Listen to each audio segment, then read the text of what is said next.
왜 성경은 예배를 삶 전체의 방향으로 보았는가? 안녕하세요, 소중한 청취자 여러분. 잠시 눈을 감고 생각해 보세요. 지난 주일, 당신은 어떤 마음으로 예배당 문을 열고 들어가셨습니까? 혹시 습관처럼 아니면 의무감으로 그 자리에 앉아 계셨던 건 아닌가요? 오늘 우리가 함께 탐구할 질문은 이것입니다. 왜 성경은 예배를 단순한 종교적 행사가 아니라 삶 전체의 방향으로 보았을까요? 이 질문 속에는 우리 신앙의 가장 핵심적인 진리가 숨어 있습니다. 로마서 12장 1절의 말씀을 함께 읽어보겠습니다. 그러므로 형제들아, 내가 하나님의 모든 자비하심으로 너희를 권하노니 너희 몸을 하나님이 기뻐하시는 거룩한 산 제사로 드리라. 이는 너희가 드릴 영적 예배니라. 바울이 말하는 이 예배는 과연 무엇일까요? 오늘 우리는 5개의 장을 통해 이 깊은 진리를 함께 발견해 나가겠습니다. 제1장, 예배에 대한 현대적 오해. 현대 교회에서 벌어지는 가장 큰 비극 중 하나를 말씀드리고 싶습니다. 바로 예배를 일요일 아침 1시간의 행사로 축소시켜 버린 것입니다. 생각해 보세요. 우리는 언제부터 예배를 시간표 안에 한 칸으로 여기기 시작했을까요?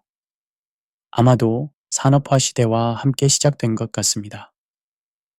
사회학자 막스 베버가 말한 프로테스탄트 윤리와 자본주의 정신에서 지적했듯이 현대 사회는 모든 것을 효율성과 생산성의 틀 안에서 바라보게 되었습니다. 예배마저도 예외가 아니었습니다. 심리학자 빅터 프랭클은 그의 명저 의미를 찾아서에서 현대인의 가장 큰 문제를 실존적 공허라고 진단했습니다. 사람들이 의미를 잃어버렸다는 것입니다. 안타깝게도 많은 그리스도인들도 예배의 참된 의미를 잃어버린 차에 단순한 종교적 루틴으로 예배를 대하고 있습니다. 어느 주일 아침 한 가족의 모습을 상상해 보겠습니다. 아버지는 시계를 보며 빨리 해, 늦겠어 라고 재촉합니다. 어머니는 아이들 옷을 챙기며 예배 끝나고 뭐 먹을지 생각해도 라고 말합니다.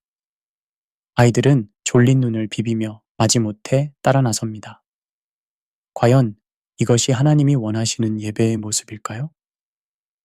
더 충격적인 것은 예배당 안에서 벌어지는 일들입니다.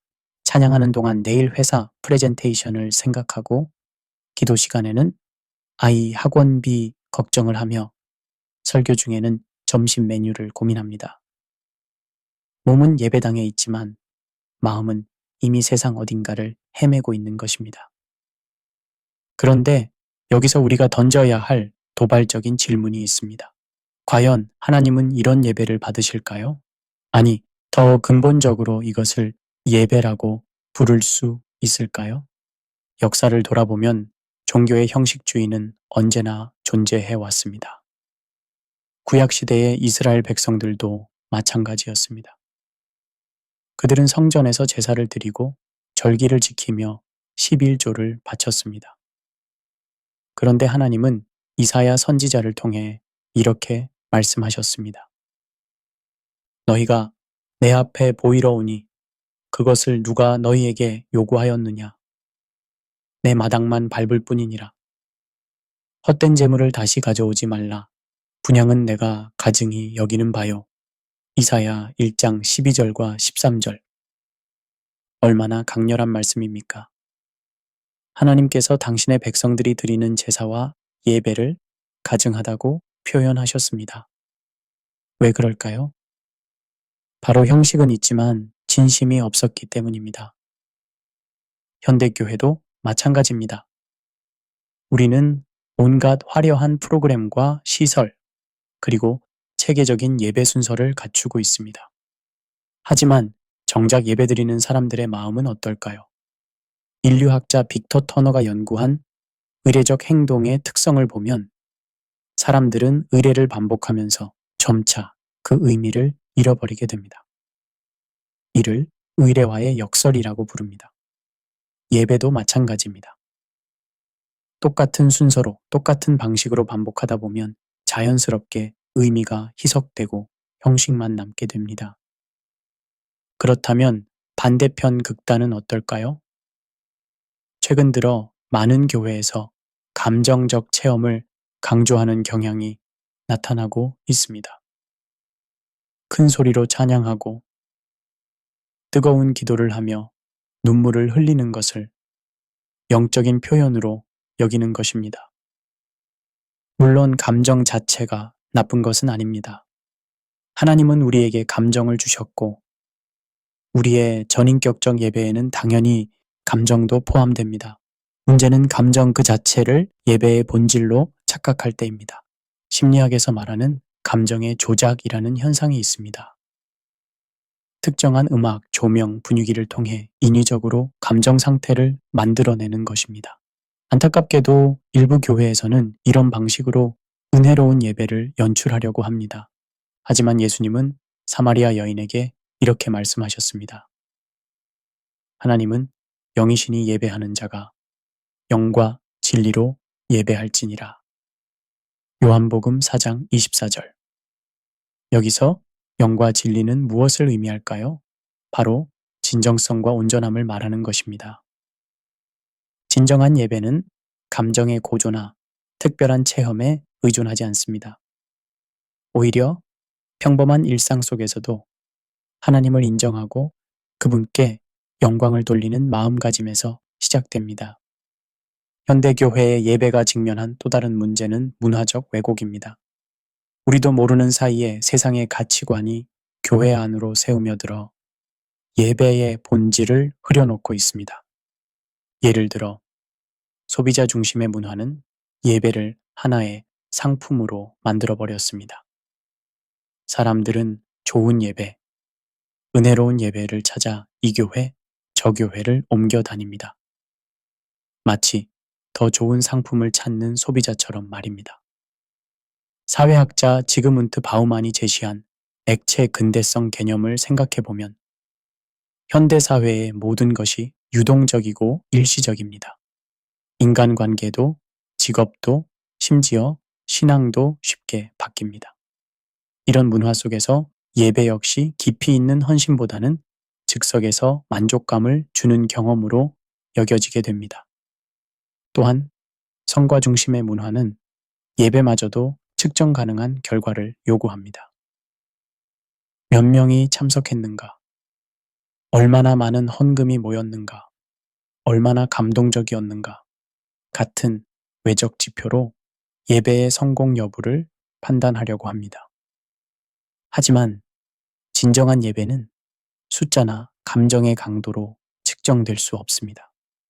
오히려 예배드리는 사람의 마음의 진정성과 삶의 변화에서 그 열매가 나타납니다. 이 모든 오해와 왜곡 속에서 우리는 근본적인 질문을 던져야 합니다. 과연 예배란 무엇일까요? 성경이 말하는 참된 예배의 모습은 어떤 것일까요? 이제 다음 장에서 예배의 본질적 의미를 함께 탐구해 보겠습니다. 제2장 예배의 본질적 의미. 예배라는 단어의 뿌리를 찾아가 보겠습니다. 영어로 worship은 워스십, 즉 가치 있음을 인정하는 것에서 나왔습니다. 히브리어로는 샤하, 그리스어로는 프로스키너라고 하는데 모두 엎드리다, 절하다는 의미를 담고 있습니다. 이는 단순히 몸을 굽히는 물리적 행위가 아닙니다. 마음 깊은 곳에서 하나님의 절대적 가치와 권위를 인정하는 내적 태도를 의미합니다. 철학자 루돌프 오토가 성스러운 것의 이념에서 설명한 누미노제 개념과 맞닿아 있습니다. 인간이 절대자 앞에서 느끼는 경외감과 신비감, 그리고 동시에 매력을 느끼는 복합적 경험을 말합니다. 그런데 현대인들에게는 이런 경외감이 많이 희미해졌습니다. 과학의 발달로 신비로움이 줄어들었고 개인주의 문화 속에서 절대적 권위에 대한 거부감이 커졌습니다. 하지만 바로 이런 시대일수록 진정한 예배의 의미를 회복하는 것이 더욱 중요합니다. 신학자 칼 바르트는 예배를 하나님과 인간의 만남이라고 정의했습니다. 단순한 종교적 행위가 아니라 살아있는 관계적 체험이라는 것입니다. 이는 매우 중요한 통찰입니다. 생각해 보세요. 우리가 사랑하는 사람과 만날 때는 어떤 마음일까요? 설렘과 기대감, 그리고 그 사람을 기쁘게 해드리고 싶은 마음이 샘솟습니다. 예배도 마찬가지입니다.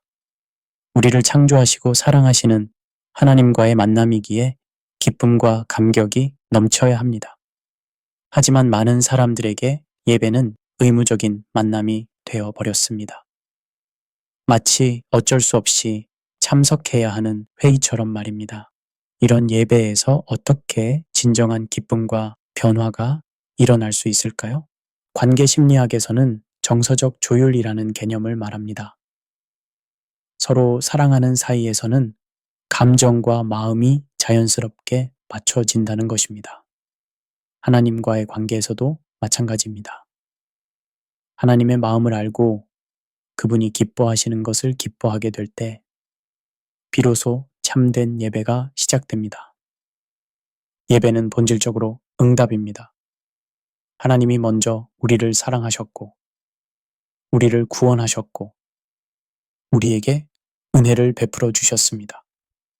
예배는 이런 하나님의 사랑과 은혜에 대한 우리의 응답입니다. 로마서 12장 1절을 다시 살펴보겠습니다. 그러므로 형제들아, 내가 하나님의 모든 자비하심으로 너희를 권하노니, 여기서 그러므로라는 말이 중요합니다. 바울은 로마서 1장부터 11장까지 하나님의 놀라운 구원의 은혜를 설명한 후에 이제 그 은혜에 응답하는 삶을 말하고 있습니다. 이는 예배의 순서와도 일치합니다. 전통적인 예배 순서를 보면 먼저 찬양, 기도로 하나님의 은혜를 선포하고 설교 말씀을 통해 하나님의 뜻을 듣고 그 다음에 헌과 결신으로 우리의 응답을 드립니다. 이는 단순한 형식이 아니라 예배의 본질적 구조를 반영하는 것입니다. 심리학자 마틴 셀리그만이 연구한 감사 심리학을 보면 진정한 감사는 단순한 감정이 아니라 전인격적 응답이라고 합니다. 받은 은혜를 깊이 인식하고 그에 상응하는 행동으로 나타내려는 마음가짐입니다. 예배 역시 하나님의 은혜에 대한 이런 전인격적 응답입니다. 진정한 예배는 반드시 변화를 동반합니다. 하나님과 만난 사람은 그 전과 같을 수 없습니다. 구약의 야곱이 베델에서 하나님을 만난 후 이스라엘로 이름이 바뀐 것처럼 이사야가 성전에서 하나님의 영광을 본 후 화로다 나여 망하게 되었도다 라고 고백한 것처럼 말입니다. 신경과학의 연구에 따르면 인간의 뇌는 깊은 영적 체험을 통해 실제로 물리적 변화를 경험한다고 합니다. 명상이나 깊은 기도 상태에서 뇌파가 변하고 스트레스 호르몬이 감소하며 공감 능력을 담당하는 뇌 영역이 활성화됩니다. 이는 영적 체험이 단순한 상상이나 감정이 아니라 실제적인 변화를 가져온다는 것을 보여줍니다. 하지만 여기서 중요한 것은 변화의 방향입니다.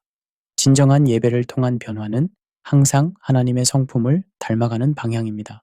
더 사랑스럽고 더 인내하며 더 겸손하고 더 거룩해지는 것입니다.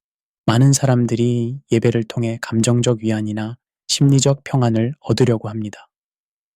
물론 이런 것들도 예배의 부산물일 수 있습니다. 하지만 예배의 목적은 내 기분을 좋게 하는 것이 아니라 하나님을 기쁘시게 하고 그분의 성품을 닮아가는 것입니다. 예배는 개인적 체험이면서 동시에 공동체적 행위입니다. 구약의 이스라엘 백성들은 함께 모여 절기를 지키고 하나님을 예배했습니다. 초대교회 성도들도 마음을 같이하여 성전에 모이기를 힘쓰고 함께 예배했습니다. 사회심리학에서 말하는 집단 효력감이라는 개념이 있습니다. 개인이 혼자 할 때보다 공동체와 함께 할 때 더 큰 힘과 의미를 경험한다는 것입니다. 예배에서도 마찬가지입니다. 혼자 드리는 예배도 소중하지만 함께 모여 드리는 공동체 예배에는 특별한 은혜가 있습니다. 그런데 현대 개인주의 문화는 이런 공동체적 예배를 약화시키고 있습니다. 나만의 신앙, 나만의 예배 스타일을 추구하면서 공동체적 의미를 놓치고 있습니다. 심지어 온라인 예배가 활성화되면서 이런 경향은 더욱 강해지고 있습니다. 물론 개인적 신앙과 예배가 중요하지 않다는 것은 아닙니다. 하지만 성경적 예배는 개인과 공동체가 조화를 이루는 것입니다. 개인적으로 하나님과 깊이 교제하면서도 공동체와 함께 하나님께 영광을 돌리는 것입니다. 히브리서 10장 25절은 이렇게 말합니다. 모이기를 패하는 어떤 사람들의 습관과 같이 하지 말고 오직 권하여 그날이 가까움을 볼수록 더욱 그리하자. 함께 모여 예배하는 것이 단순한 관습이 아니라 신앙의 본질적 요소라는 뜻입니다. 이제 우리는 예배의 본질을 어느 정도 이해했습니다. 예배는 하나님의 가치를 인정하는 것이며 그분과의 관계적 만남이고 은혜에 대한 응답이며 변화를 가져오는 체험이고 공동체와 함께하는 행위입니다. 그렇다면 이런 예배가 어떻게 우리의 삶 전체와 연결될까요? 다음 장에서 계속 탐구해 보겠습니다. 제 3장 삶으로서의 예배. 로마서 12장 1절에서 바울이 사용한 거룩한 산 제사라는 표현을 깊이 생각해 보겠습니다. 여기서 제사는 구약의 제사 제도를 배경으로 합니다. 구약 시대에 제사는 하나님께 드리는 가장 중요한 예배 행위였습니다. 그런데 바울은 이제 동물을 잡아드리는 제사가 아니라 산 제사를 말합니다. 살아있는 제사, 즉 우리의 몸과 삶 전체를 제물로 드리라는 것입니다. 이는 혁신적인 발상입니다. 종교사학자 미르체아 엘리아데는 성과 속에서 원시 종교의 제사 개념을 분석했습니다.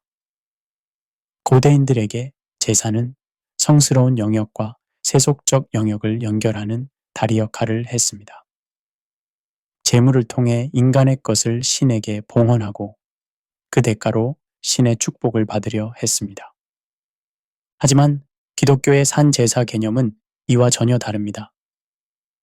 성과 속의 분리가 아니라 삶 전체가 성스러워지는 것입니다.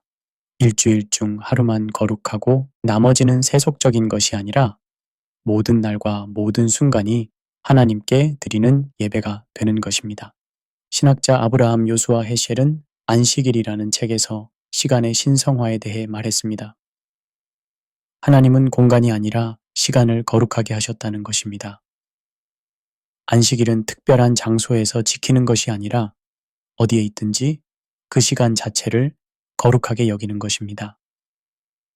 이는 우리의 일상생활에도 적용됩니다. 예배당에서만 하나님을 만나는 것이 아니라 집에서도 직장에서도 길에서도 하나님과 함께하는 것입니다. 특별한 시간에만 하나님께 영광을 돌리는 것이 아니라 매 순간 하나님을 의식하며 사는 것입니다. 중세시대까지 서구 사회에서는 성직자만이 진정한 소명을 받은 사람으로 여겨졌습니다. 일반 직업은 단순히 생계를 위한 수단일 뿐이었습니다.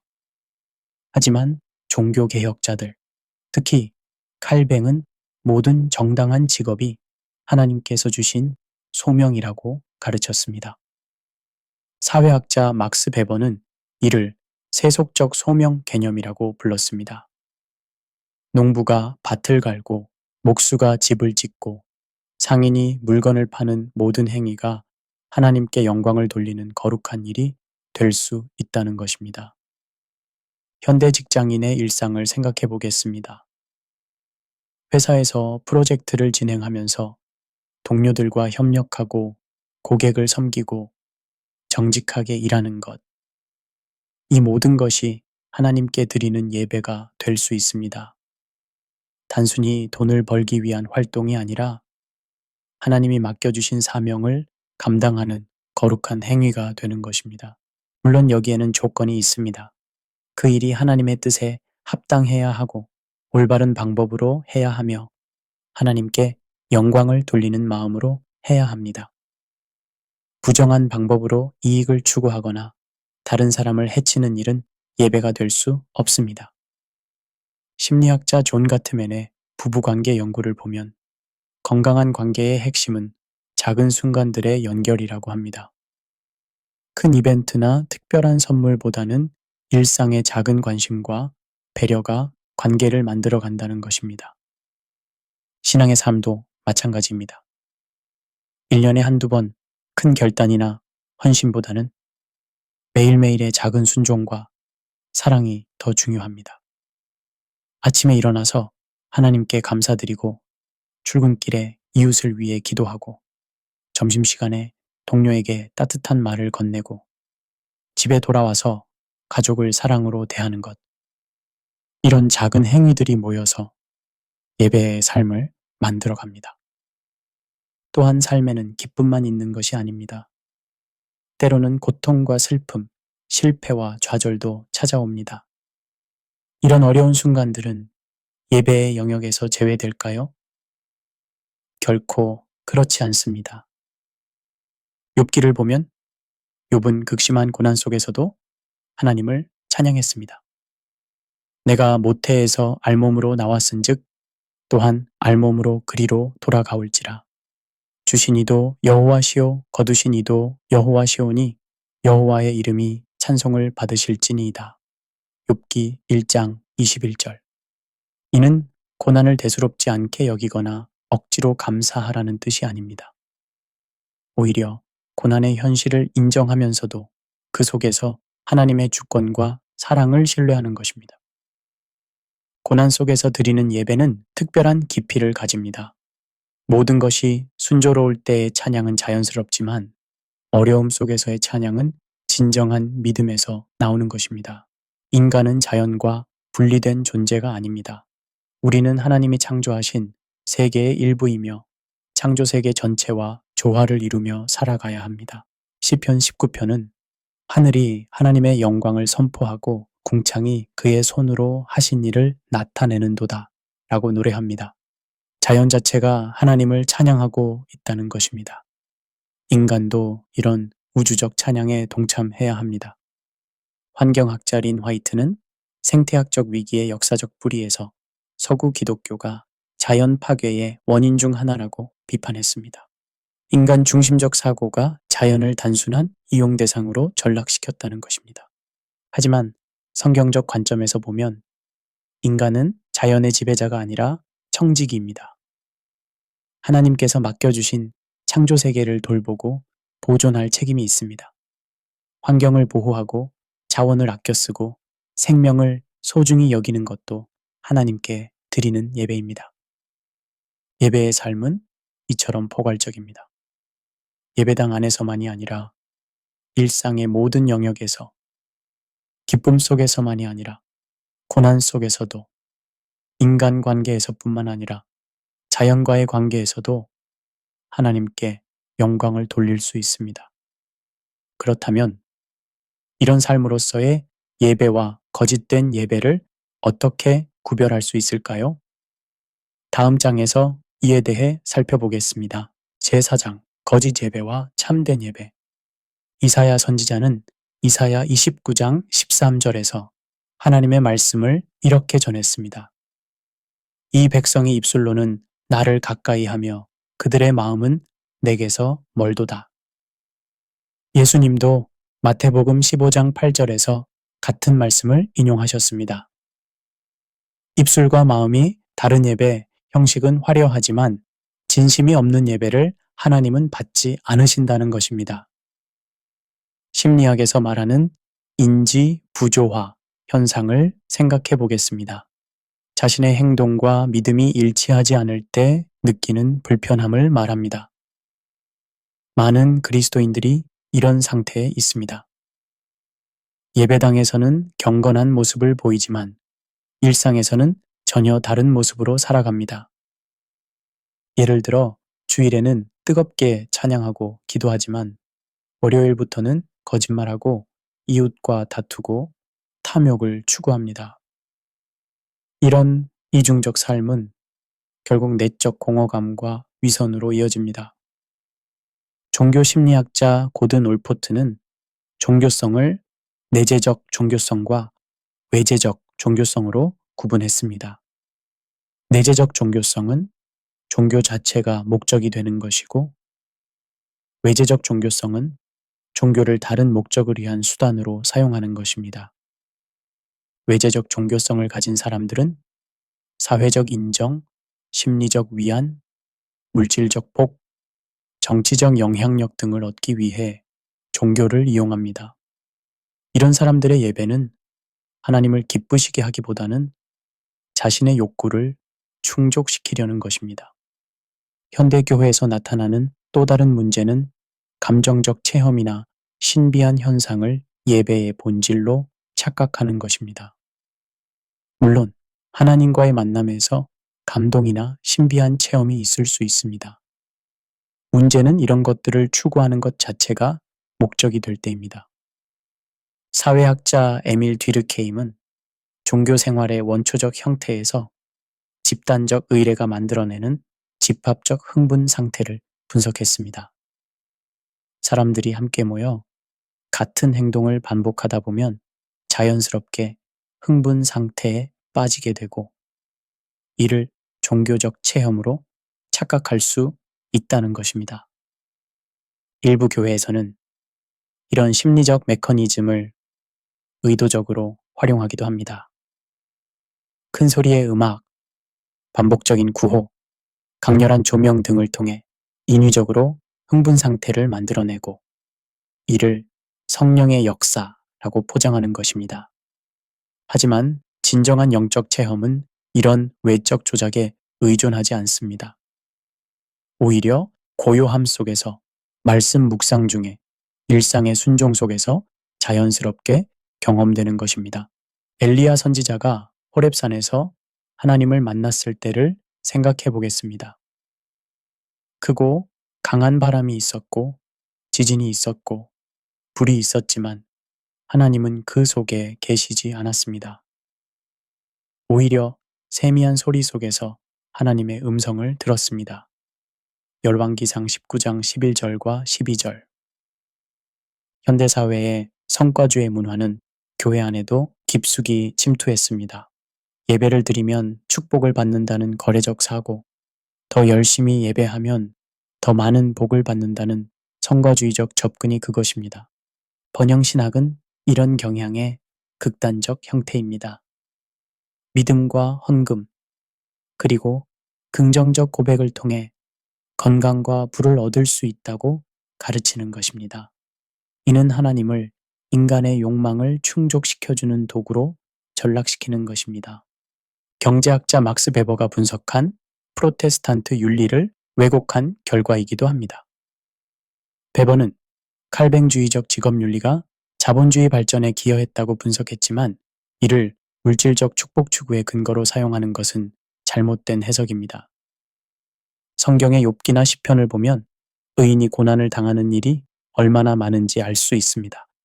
예수님도 세상에서는 너희가 환난을 당하나 라고 요한복음 16장 33절에서 말씀하셨습니다. 신앙과 세상적 성공 사이에는 직접적 인과관계가 없습니다. 참된 예배는 결과를 바라고 드리는 것이 아닙니다. 하나님 자체를 사랑하고 그분께 영광을 돌리는 것이 목적입니다. 설령 아무런 대가가 없다 하더라도 하나님께 예배드리는 것이 기쁨이 되어야 합니다. 현대 개인주의 문화는 예배마저도 개인의 취향과 만족에 맞춰가려고 합니다. 나에게 맞는 예배, 나를 감동시키는 설교, 나를 위로해주는 찬양을 찾아 교회를 옮겨 다니는 것입니다. 하지만 예배의 중심은 나가 아니라 하나님입니다. 내가 무엇을 얻을 것인가가 아니라 하나님께 무엇을 드릴 것인가가 중요합니다. 내 기분이 어떤가가 아니라 하나님이 기뻐하시는가가 관건입니다. 사회학자 크리스토퍼 라쉬가 분석한 나르시시즘 문화는 종교 영역에도 영향을 미쳤습니다. 모든 것을 자기 중심적으로 해석하고 자기 만족을 추구하며 다른 사람이나 공동체에 대한 책임감은 희박해지는 것입니다. 진정한 예배는 자아를 내려놓는 것부터 시작됩니다. 내 뜻보다 하나님의 뜻을, 내 만족보다 하나님의 기쁨을, 내 영광보다 하나님의 영광을 구하는 것입니다. 그렇다면 참된 예배는 어떤 특징을 가질까요? 먼저 진실함입니다. 겉모습과 속마음이 일치하는 것, 말과 행동이 하나 되는 것입니다. 하나님 앞에서는 가면을 쓸 필요가 없습니다. 있는 그대로의 모습으로 나아가되 변화되고 싶은 마음을 가지고 나아가는 것입니다. 둘째는 겸손함입니다. 자신의 부족함을 인정하고 하나님의 은혜가 필요함을 고백하는 것입니다. 교만한 마음으로는 참된 예배를 드릴 수 없습니다. 바리새인과 세리의 비유에서 보듯이 자신을 의롭다고 여기는 사람보다 자신의 죄를 인정하는 사람이 의롭다 여김을 받습니다. 셋째는 순종의 마음입니다. 예배는 단순한 감정 표현이 아니라 의지적 결단을 포함합니다. 하나님의 뜻을 알았을 때 그대로 순종하려는 마음가짐이 있어야 합니다. 사무엘이 사무엘상 15장 22절에서 말했듯이 순종이 제사보다 낫고 듣는 것이 수향의 기름보다 낫습니다. 넷째는 사랑의 실천입니다. 하나님을 사랑한다고 하면서 이웃을 미워할 수는 없습니다. 요한일서는 하나님을 사랑하고 그의 계명들을 지키는 것이니 이는 그의 계명들이 무겁지 아니함이로다. 라고 요한일서 5장 3절에서 말합니다. 참된 예배는 반드시 사랑의 열매로 나타납니다. 마지막으로 지속성입니다. 일시적 감정이나 순간적 결심이 아니라 평생에 걸친 헌신입니다. 날마다 자신을 부인하고 십자가를 지고 주님을 따르는 것입니다. 이제 우리는 거짓 재배와 참된 예배를 구별할 수 있게 되었습니다. 그렇다면 이런 참된 예배를 우리의 일상과 어떻게 통합할 수 있을까요? 다음 장에서 실천적 방안들을 살펴보겠습니다. 제5장 예배와 일상의 통합. 하루의 시작이 그날 전체의 방향을 결정합니다. 아침에 하나님께 마음을 향하는 것은 하루 종일 하나님의 임재를 의식하며 살아가는 기초가 됩니다. 헨리 나우에는 영성 수업에서 고독의 영성에 대해 말했습니다. 하나님과 단둘이 있는 시간의 중요성을 강조한 것입니다. 현대인들은 너무 바쁘고 시끄러운 환경에 살고 있어서 하나님의 음성을 듣기 어렵습니다. 의도적으로 조용한 시간을 만들어야 합니다. 아침 시간의 말씀 묵상과 기도는 단순한 종교적 의무가 아닙니다. 마치 연인들이 아침에 안부를 묻는 것처럼 하나님과의 관계를 새롭게 확인하는 시간입니다. 오늘 하루도 주님과 함께 하겠습니다. 라는 고백으로 시작하는 것입니다. 신경과학 연구에 따르면 아침에 긍정적이고 의미 있는 활동을 하는 것이 하루 종일의 정서 상태와 인지 능력에 영향을 미친다고 합니다. 영적 차원에서도 마찬가지입니다. 아침에 하나님께 마음을 향하면 하루 종일 하나님의 관점으로 세상을 바라보게 됩니다. 하지만 여기서 중요한 것은 형식이 아니라 진심입니다. 30분을 해야 한다는 부담감보다는 5분이라도 진실한 마음으로 하나님께 나아가는 것이 더 중요합니다. 점차 그 시간이 소중해지고 자연스럽게 늘어나게 될 것입니다. 현대인의 대부분은 인생의 상당 부분을 직장에서 보냅니다. 만약 직장에서의 시간이 예배와 무관하다면 우리 삶의 대부분이 하나님과 분리된 것이 됩니다. 사회심리학자 빅터 브룸의 기대 이론을 보면 사람들은 자신의 노력이 성과로 이어지고 그 성과가 보상으로 연결된다고 믿을 때 동기를 갖게 됩니다. 신앙인의 일에 대한 관점도 이와 연결됩니다. 내 일이 하나님 나라에 기여한다고 믿을 때 그 일에서 깊은 의미와 보람을 찾을 수 있습니다. 구체적으로 어떻게 일터에서 예배적 삶을 살 수 있을까요? 첫째, 일 자체를 하나님께서 맡겨주신 사명으로 여기는 것입니다. 내가 맡은 업무가 아무리 평범해 보여도 그것을 통해 사회에 기여하고 다른 사람들을 섬길 수 있다면 의미 있는 일입니다. 둘째, 일하는 방식에서 하나님의 성품을 나타내는 것입니다. 정직하게 일하고 최선을 다하며 동료들을 배려하고 고객을 진심으로 섬기는 것입니다. 때로는 손해를 보더라도 원칙을 지키는 것입니다.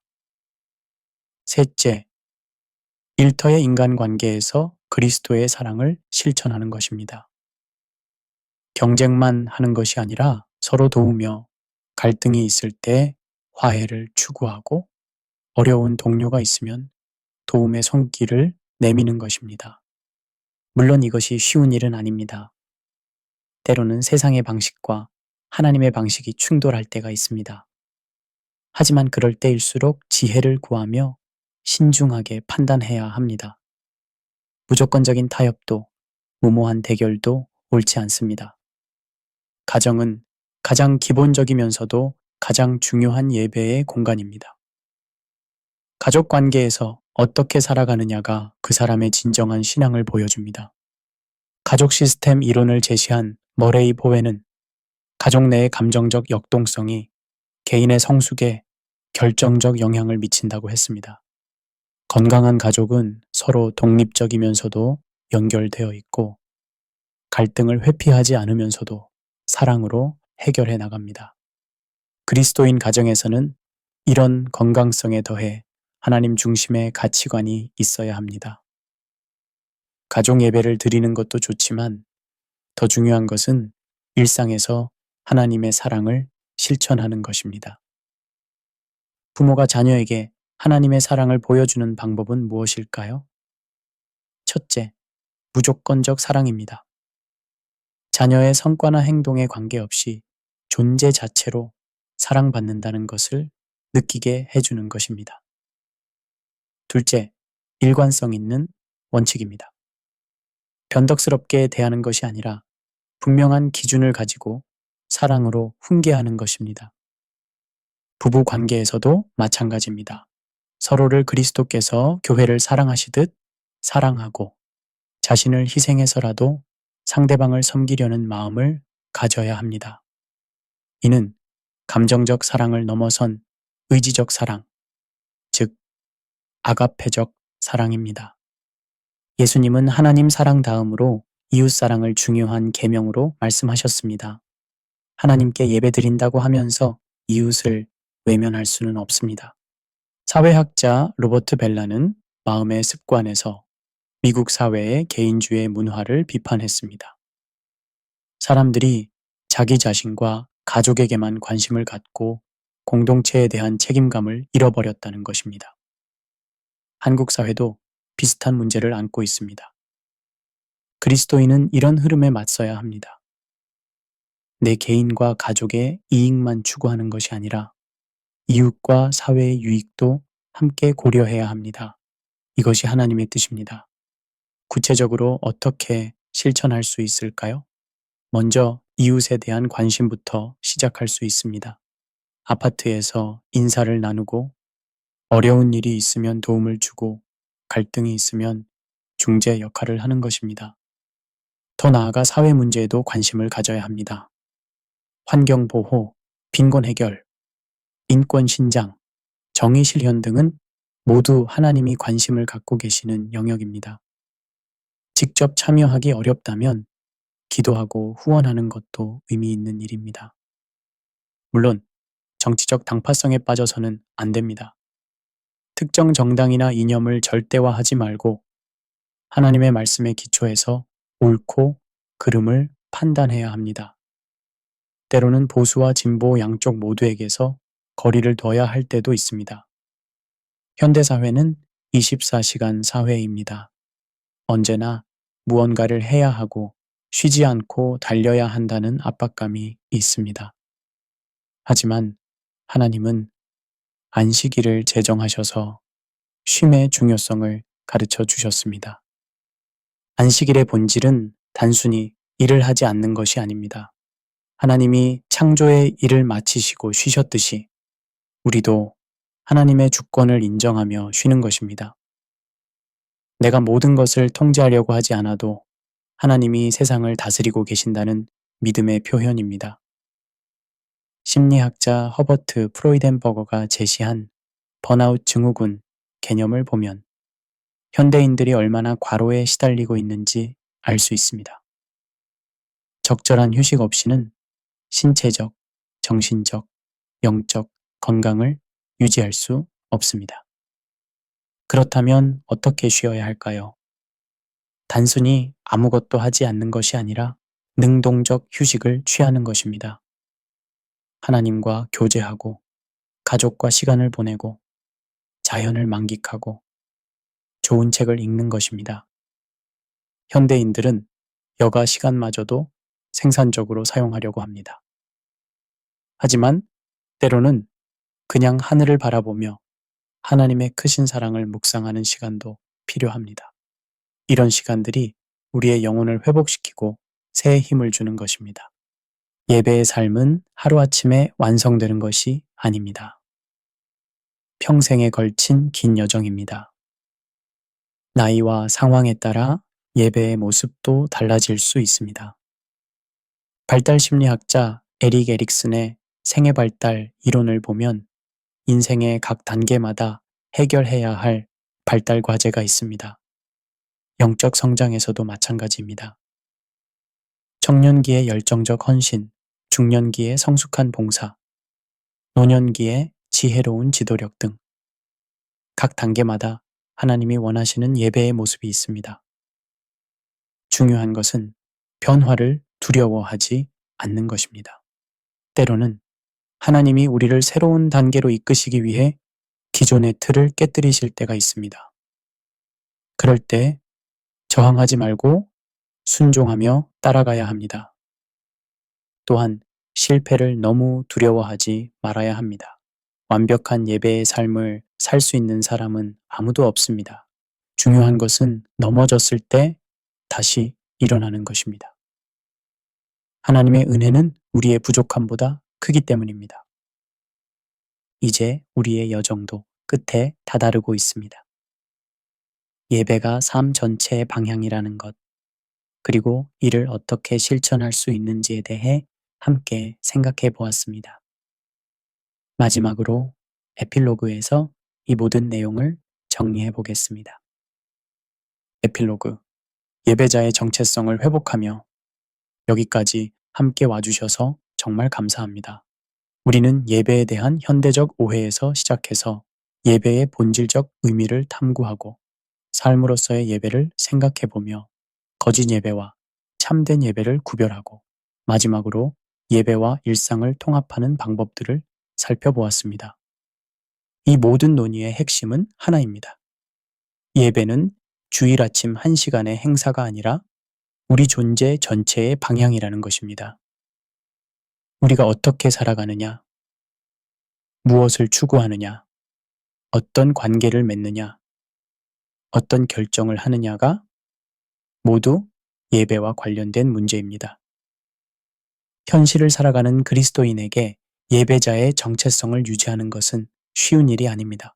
세속화된 사회, 물질 만능주의, 개인주의 문화, 빠른 변화의 속도 등이 우리의 신앙을 끊임없이 도전합니다.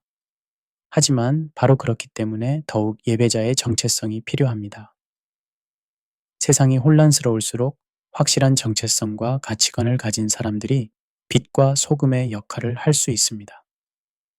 예배자의 정체성이란 무엇일까요? 첫째, 하나님을 인생의 중심으로 모시는 것입니다. 내 뜻보다 하나님의 뜻을, 내 계획보다 하나님의 계획을, 내 영광보다 하나님의 영광을 추구하는 것입니다. 둘째, 모든 삶의 영역에서 하나님의 기쁘신 뜻이 무엇인지 분별하는 것입니다. 대충 살아가는 것이 아니라 깨어있는 의식으로 하나님의 관점에서 세상을 바라보며 살아가는 것입니다. 셋째, 개인적 만족을 넘어 하나님 나라의 확장을 위해 살아가는 것입니다. 내 삶이 하나님의 더 큰 계획 안에서 어떤 의미를 갖는지 생각하며 그 사명을 감당하려고 노력하는 것입니다. 거창한 계획을 세울 필요는 없습니다. 작은 변화에서 시작하면 됩니다.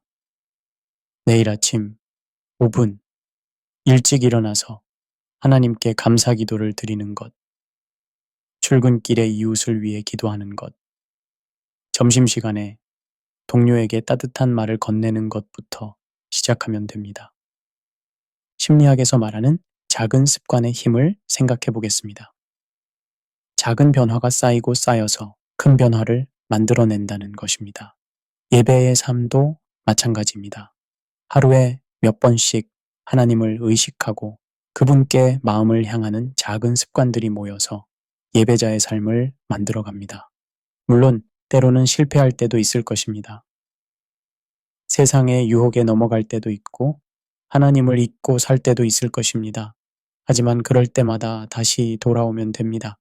하나님은 우리의 연약함을 아시고 끝까지 기다려 주십니다. 예배자의 삶은 혼자만의 여정이 아닙니다. 함께 믿음을 나누는 공동체가 있어야 합니다.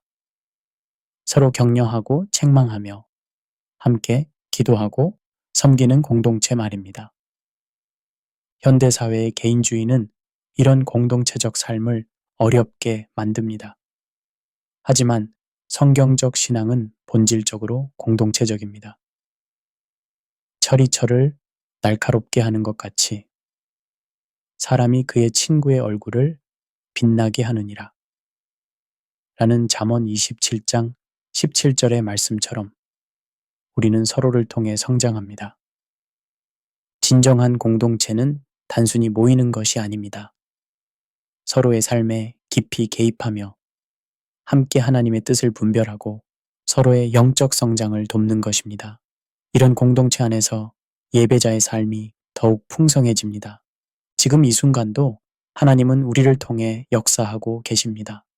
우리의 작은 순종과 헌신을 통해 하나님의 나라가 이 땅에 조금씩 확장되고 있습니다. 미래가 어떻게 될지 우리는 알 수 없습니다. 과학기술의 발달, 사회 구조의 변화, 새로운 도전들이 계속 나타날 것입니다. 하지만 한 가지 분명한 것은 어떤 시대가 와도 하나님께 예배드리는 것이 인간의 본질적 목적이라는 사실입니다. 그러므로 우리는 미래를 두려워할 필요가 없습니다. 오히려 어떤 상황에서도 하나님께 영광을 돌릴 수 있는 예배자로 살아갈 준비를 하면 됩니다. 그 준비는 바로 지금 이 순간부터 시작됩니다. 이 내용들이 여러분의 삶의 작은 변화의 씨앗이 되기를 간절히 바랍니다. 예배가 단순한 종교적 의무가 아니라 삶의 기쁨이 되고 하나님과의 사랑의 만남이 되기를 소망합니다.